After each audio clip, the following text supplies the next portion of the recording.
October 2023 energy. Are you feeling it? The quickening, the momentum, cycles within cycles within cycles at the relative level, of course, that this time and this month is a critical shift, an entry point into another cosmic gateway. And of course, knowing that the self, each mind, lives this. This cosmic gateway is not apart from that which we are.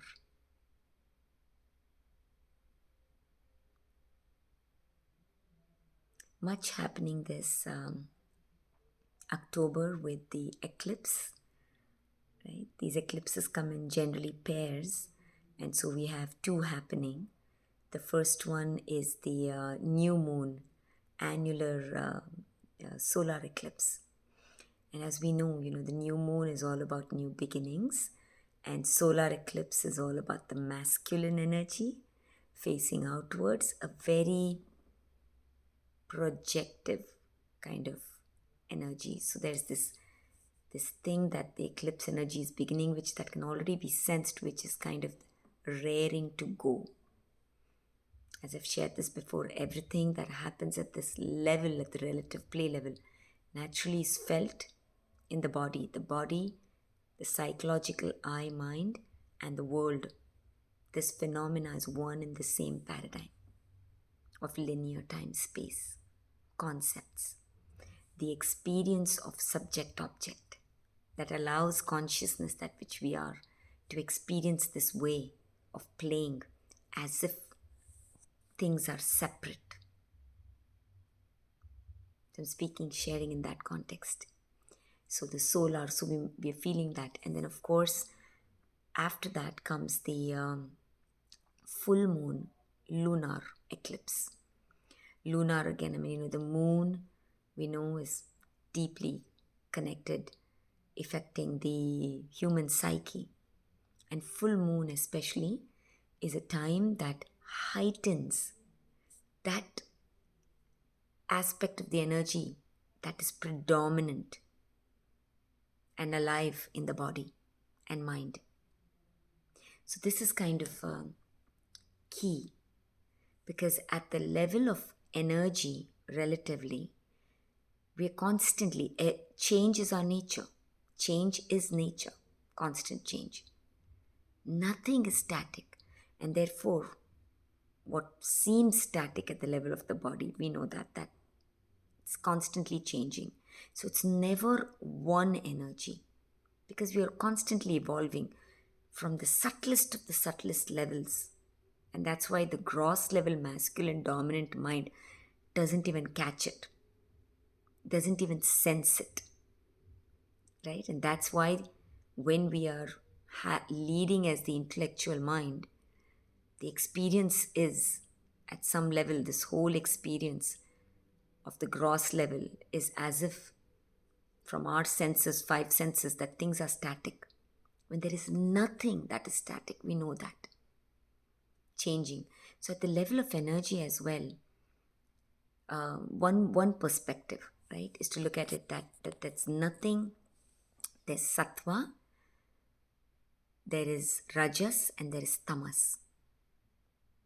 These are the ranges of energy that is swirling at the level of that which we are relatively. And that means there are parts of us that are still constricted, right? Simply phenomena that allows for this play.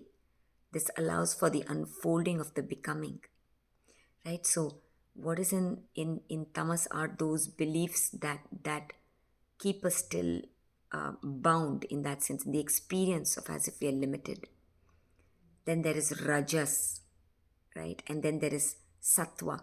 Sattva and beyond is where it's like ease, open, right? And this is constantly moving through like that. But this is the key, that if we are identified, and identity, to be identified in an identity that is static in any way, I am, for it to be static in any way, will always keep us limited, because that is not what we are, right? So any kind of I am identity, this masculine idea, that, and if that is what we have been predominantly is active within the body, the separate self idea, that that means we are mainly living as resistance, simply an experience of the we are consciousness, we are already aware, awake. There's nothing apart from consciousness. Consciousness simply plays the game of ignorance, because it's the only thing. How will it play otherwise? So we limit ourselves in different ways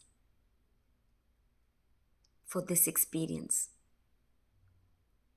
So if we are playing this game at the level and we are unconscious at this level, and that's restricted, right? And that is our predominant energy.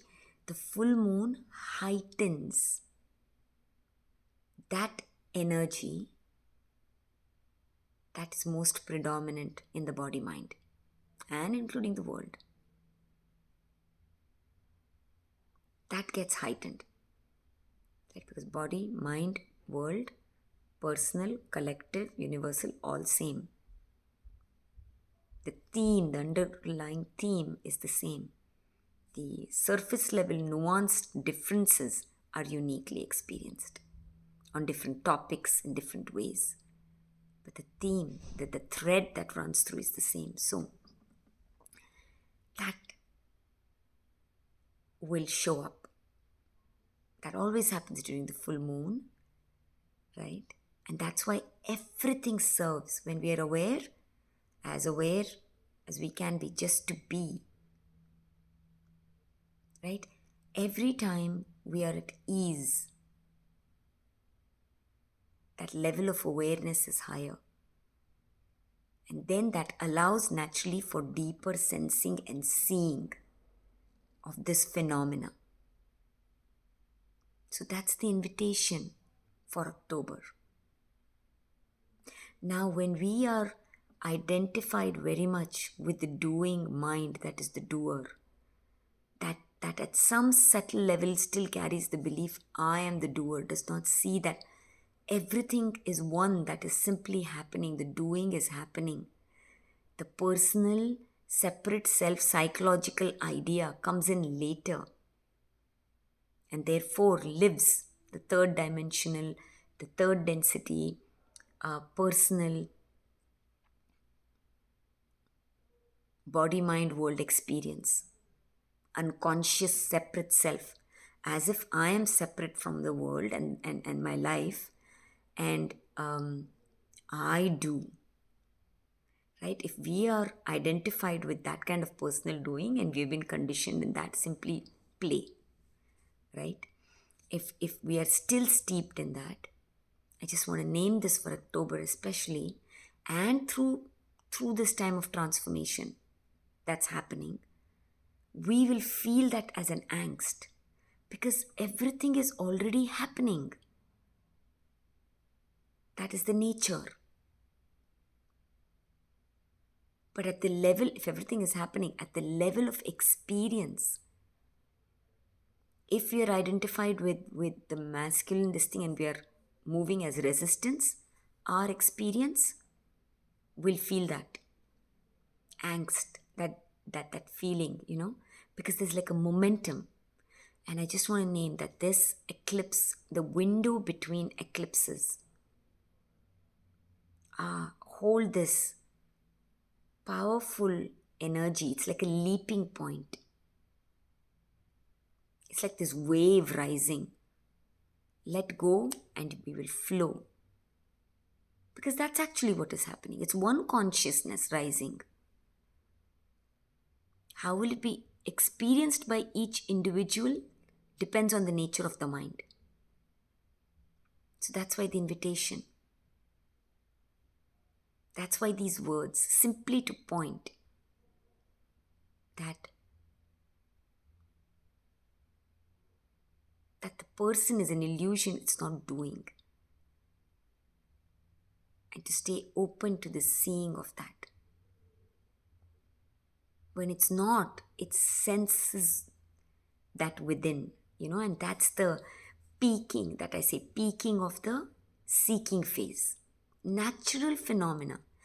We can't even experience seeking if it's not already done at the subtle level. That which we are is already awake and aware, right? The timeless dimension of us. Even at the level of experience, when the Dwapar Yuga mind, the mind that is duality, right? I've shared this in the video that speaks about the seeker. It's somewhere if you're interested in, and this resonates. When that peaking happens, that peaking that is the seeking is only possible. It's not the masculine, our intellectual mind, right? The masculine dominant energetic mind that we think is the doer, that is leading, like as if I do things, this body thinks. So it thinks I'm the one who's seeking. No, the seeking is happening. And that happens when 99.9% of the awakening, even at the experiential level, has already happened. This bubbling up is what is experienced as seeking. But as long as we hold the identity, I am the separate self, that seeker, I am the seeker identity. Again, what is happening? A static identity. I am the body. Then we become the obstacle. So that's why for the seeking mind, just to stay open. Turn it around and say, if everything is changing, look for that. How are things already happening? Instead of thinking, I need to do, to flip it around and say, okay, it's all already changing, already happening. How is it all happening? That kind of, gives us the energetic stance of our eyes open. We are available to seeing. When we are not available at that level, we are living the interpretation conditions of this doing mind. And if it even at the subtlest level has this belief that I need to do, right? This mind is conditioned. It's a belief we've taken on from our environment, from our world, that I'm doing. Then we'll keep looking at that it is not done. We'll keep looking and feeling the struggle of that. And especially during this time when the energy and the momentum is picking up.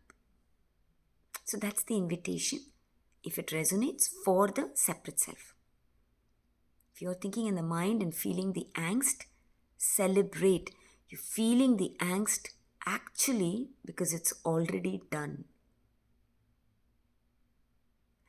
Allow the sensing of that because it's at the subtler level. When we are moving as the gross level senses, it cannot sense the subtle. It cannot sense or see behind the facade. And therefore perpetuates its own seeking, experience. And it's open, available, and say, whatever helps, whatever words help, I'm open to seeing. I'm open to sensing. And this is where faith, trust, all of that comes in. Why does that faith play such a big part? Why is it that it is the basis of all the wisdom teachings, all the religions, however dogmatic, whatever that may be, but faith, that there is something, because that's the wording, right, for the separate self that puts life outside of itself and thinks, right? At its level, it's true, right? It's separated itself and it's identified with this smaller part that is the body. So the cosmos, God, universe looks larger than it and it's outside.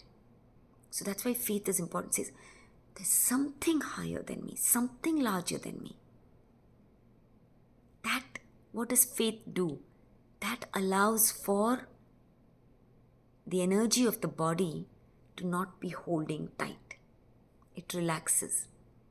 And energy, as soon as it relaxes, there's deeper sensing. The constriction of this energy relaxing, because all there is sensing.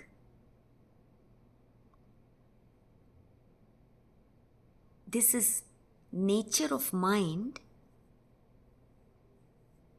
Although at the level of concepts, the words come out as concepts because that is for the mind that is a conceptual mind and understands that, right?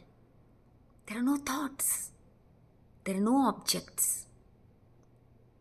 There are no concrete static forms. All is simply a perception of the true, unnameable, unknowable reality that which we are, that is consciousness. That's why I keep repeating. The funniest thing about this, right? I really find this. We are consciousness. We are it. But in order to experience that which we are, right? It's through the mind. The nature of the mind determines the experience of perception of reality. Everything, all there is the mind. So it's the vibrating mind. And if it's vibrating at a gross level, masculine dominant level, denser, it's almost like it is that time and space. So one can say time and space slows down, it becomes linear. The timeless, that becomes linear. And that slowing down shows up as if things are static. So the languaging for that, then we say there are thoughts, there are objects, that kind of languaging comes up. There is only sensing. There is only vibrating. That's all there is. That's all there is. So when we have faith, when we let go, because this masculine dominant thinking that wants to see things at the gross level, thinks it does, is a constriction. It's a resistance. It makes this vibration even more denser. We get focused, these five senses are focused attention on the outer world. Then only that becomes our reality. When we ease up, we need to be able to hold the paradox. We are already it. It doesn't matter what at the manifested level as mind, whatever is vibrating. Nothing changes or touches that which we are. Nothing. In fact, that which we are is the ground, aware, awake, that allows for all these, right? It's literally, that's where the metaphor, vision that always comes is the water. The water will ripple, it'll be a drop, it'll trickle, it'll be a river, it'll be a waterfall, whatever.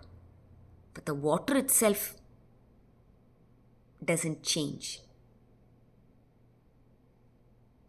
That's one metaphor to kind of sense into it. It's exactly that.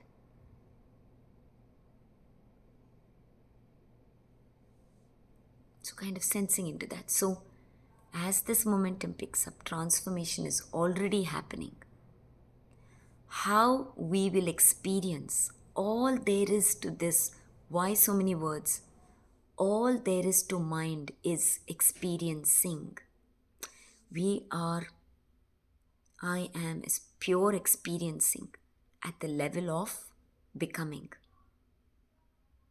That is why at the primary level, we say nothing touches. We need to behold the paradox. Nothing can change us, that which we are. But at the relative level, each state of mind is a unique vibration. Each of the perceived minds, this is how the one consciousness, non dual, plays as the many. Every mind is a vibration. And when that state of mind is experiencing that, is the perception, to be able to hold both. It's pure experiencing. We are not apart from what we see, what we perceive. We are not apart from what we experience. We are not apart from what we express. That is why every state of mind is and lives its own nature. It's like a whirlpool. Pure experiencing. So transformation is already happening. Life is already happening. The experience of this, that which is happening at the level of consciousness already. The experience of that is determined by the nature of mind. That's why the direct path, know thyself. Ultimately, all these words, all these pointers, ultimately inaccurate. So that's why even when you're listening, listen behind the words. But we are here, right now, this stream of consciousness that is multifaceted, because we are timeless and we are multifaceted and multidimensional. But a stream of that which is us is focused at this time, here, experiencing this. Because we came here to experience this phenomenal, critical, pivotal time. And each mind is experiencing this uniquely, that which we are, that's why. Has never ever been exactly like this and never ever will be. And while we speak at this at the level of time 2023, that's why the Dakshinayana phase, deepening. I'm speaking of the eclipse and the transformative window, and that's why we are nature, right? Divine feminine, Navratri coming up, 9 nights of the divine feminine. See, the masculine mind, everything, once we really start seeing this, daytime is the known world. That's why the known world is very familiar. That's why it's so active during daytime. Solar, masculine, dominant. Everything is lit. And it goes to sleep. The body goes to sleep. The psychological thinking eye, that phenomena disappears when sleep happens. But that which we are is awake. That is the time, the feminine, the subtle. She is what one may say is the subconscious, unconscious level. That's why Navratri time, all of these are 9 nights of the feminine, not 9 days. We celebrate her, right? The 9 facets of her, right? So it signifies that. So during that time, we're all nature, right? And the separate self forgets this. That's the play, simply a play. We came here to be unconscious, because without that we can't taste the flavors of what it means to be unconscious, to believe that we are separate. That allows for a certain experiences, right? Certain sensing, the emotions that we feel, the way that we relate. As consciousness, we are here to experience. That is why Shiva, pure consciousness, appears becoming as Shakti and plays infinite worlds, infinite stories, infinite ideas, infinite illusions, infinite choices. All of that. We are a choice. Each perceived mind is a unique choice that is unfolding at the timeless level. We are nature. But the separate self which stands apart from nature, that is why experiences dis-ease. Ayurveda knows this. All the ancient cultures, all the indigenous tribes, the wisdom keepers, all know this. And we innately know this. We are not apart from, we are consciousness. This is the invitation. But that part of us that knows it is blocked by the obstacle of this personal I that stands apart from nature, from Mother Earth and the cycles and the seasons. So it's invited through all of these ways. Dakshinayana time, come into sadhana pada, yoga puts it this way, right? Ayurveda has its dinacharya, ritucharya, seasonal routines, all ways of inviting the separate self. That is why dis-ease, otherwise ease is our true nature. But we are playing this game of conditions, restriction, constriction, that creates the experience of disease. And that's why we say all at the level of illusion. Because that which we are truly is beyond the dual play of ease and disease. We are. I am. But for the separate self, when we are identified with that, at the level of body we are moving, the invitation is always, come closer, be in nature. And that's why Dakshinayana face, come within, feminine. And that's why a lot of practices that we do, before going to bed, do some intention, because that opens us up, right? Otherwise we're thinking about something and then we are here. The momentum is so much. That's why a little meditation, settling down, simple practices before going to bed, before beginning our day, a little sadhana, anchoring ourselves into what is feeling. However, we are called to do this, because each practice has to resonate for us. And again, the invitation at this time, because collectively we are ready, the shift has already happened, right? Just like the tipping point, and that was the masculine level, it's already done. Is that that one timeless practice? That's why. Whenever we find ourselves lost in thought, to be.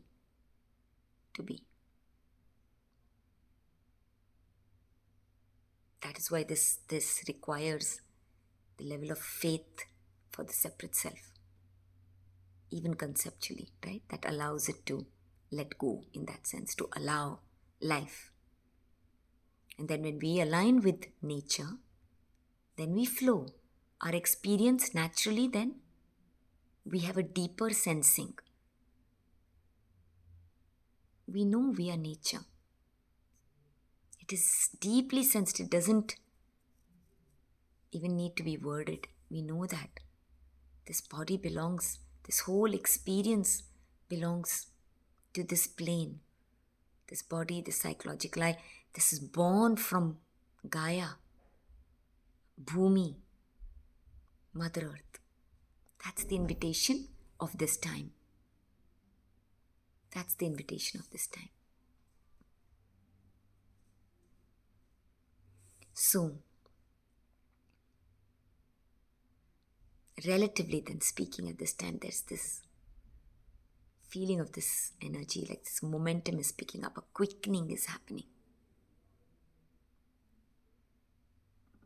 And if you're in our mind, we might sense that in our energy and celebrate that, because you're only able to sense that angst, the doing mind may bring in conditions and make a story about that angst.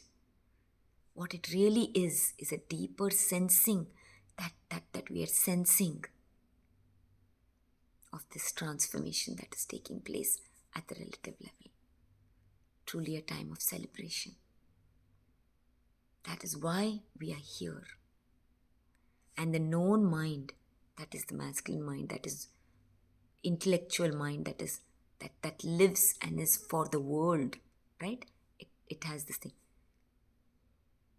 It does not know, and so it feels the instability of that because it likes to be in its comfort zone. And that is why so many words, honestly, because if you're not aware, then that instability doesn't allow us to take a leap into the next. This is where faith, reading books, philosophy, all of this comes into place, right? Or being in satsangs, whatever, however that is, helps. Because then get we don't shake so easily. We can sense deeply.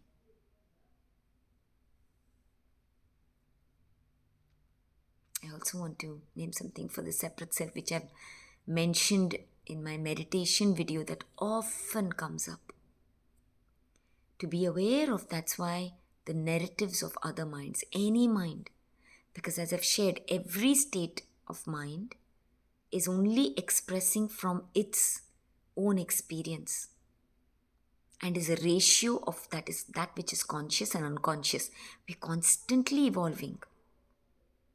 This, what is shared at this moment, is only at the level of awareness for this moment.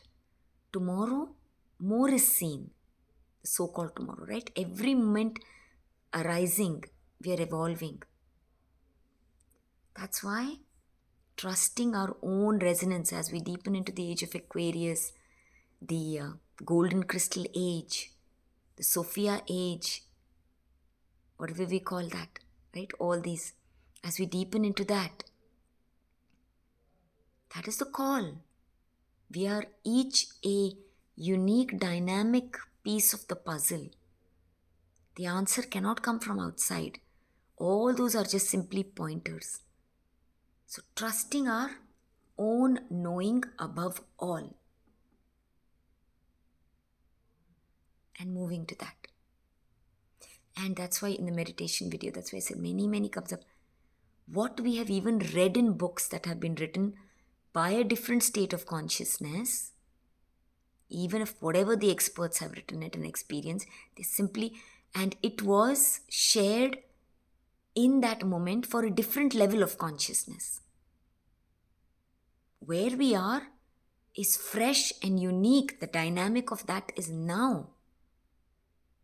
That's why presence, being present, if you have to put it in time, come into the now, present.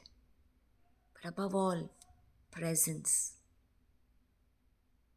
Being with what is fully. That allows for that innate intelligence when we are fully here. That's why we don't realize, the play of moving into this dimension of thought, third density, is the play of giving our power away. So this coming to presence is being the power that which we are. Clarity, intuition does not happen in time.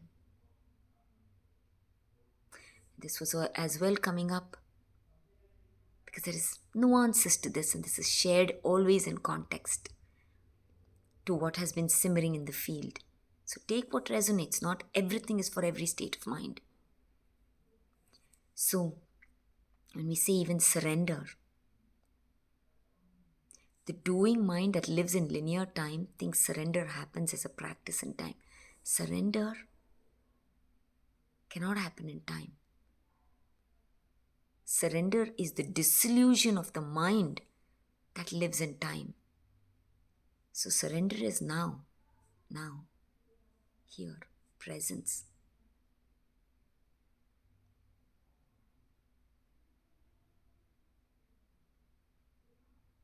It's not a practice that can be practiced.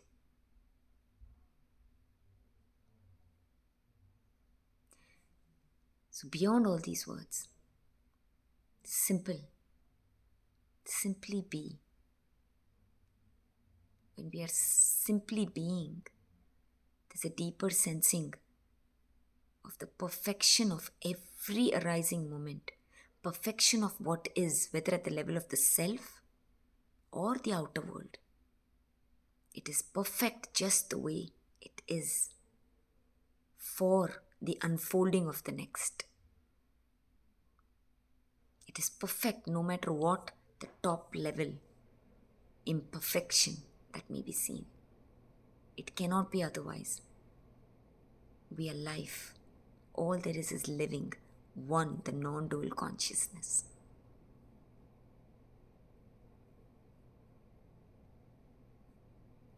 We are really focused here at this really exciting, critical time. And from that perspective, one way, this has never ever been before.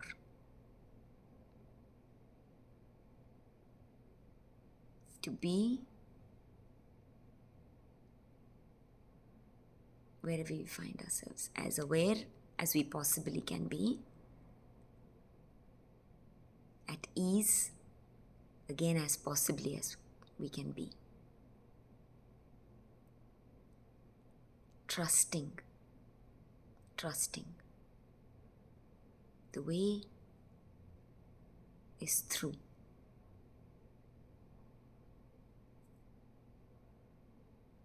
The October is sensed as this critical, pivotal shift.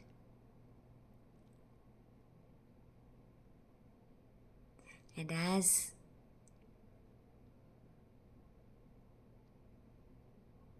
the time when, if you want to put it linearly, when these gurus and all lived, the collective consciousness was so much denser, and they spoke from their experience that it will take lifetimes, and that's all put in linear time. That which we are is timeless, everything happening now. But if you want to put it linearly, the work, that they have done is trickled now, that the shift has already happened. Awakenings, that's why they accelerated, instant. The sensing, just have to say, have the stance of yes, and the deeper sensing already happens. That naturally did not happen at a time when it is denser. And so that's why for that mind, in Sanskrit there's a word, punarukti, repetition is required. That's why we are speaking about the same thing in 100 different ways. Because for the thinking mind that is dense, this repetition is required. That is what practice is. Punarukti.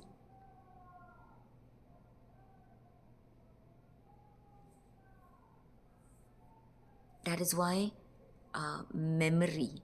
memorization has been such a big part of our education and teaching and all of that, because the one that lives as the memory, smriti, needs that many, right? It's the iron age, third density, body, mind, word. Dull, the level of consciousness is low, the level of awareness is low. At Dwapar Yuga, it's more. We wake up as separate self. I have some power to make a choice. But right now, paradigm shift. Silver and golden age, Satya Yuga. Awakening to that dimension of us that is outside this play of duality that plays light and dark.